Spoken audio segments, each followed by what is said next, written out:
A society that doesn't take care of its poor and its sick and its weak is not a civilized society. There's really no other way to put it. And yet the idea that every society has an obligation to help the poor and the weak, the idea of social welfare, as we call it today, that idea is not a very old one. And in many parts of the world, even to this day, the family is the primary economic support system and a person's children are their only safety net. In times past, and I'm talking 16th century England, there was something called the Poor Law, which basically said that if you were poor, you deserved it. You brought it on yourself.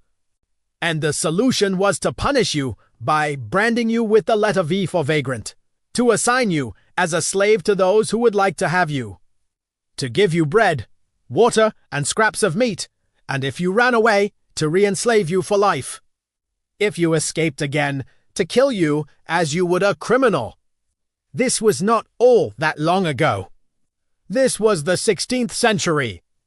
And even during the first decades of the 20th century social Darwinism, the idea that the Darwinian doctrine of the survival of the fittest applied to human society, that the weakest members of society would be marginalized, making way for the strongest to shape the future of the species, that was a fashionable idea in intellectual circles.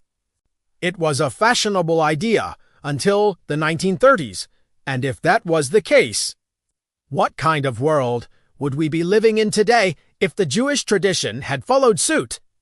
What kind of world would we be living in if the Jewish tradition had followed the dominant European traditions of the time?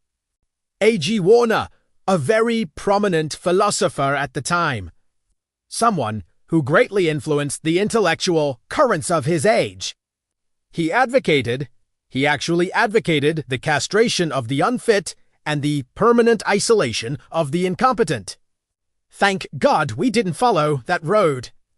The Judaic approach to poverty could not be more different. An active, organized compassion for the needy has been one of the hallmarks of Jewish tradition from the very beginning. As the Masada says, Tzedakah was asleep and Abraham awoke it. How did he do it? He built a tent with openings in all directions and was open to receive travelers. This is a good time for a little introspection. How much of a difference a few thousand years make? And I'm talking as much about myself as I am about you. Thanks and follow us for more Culture Wiki Wisdom Media.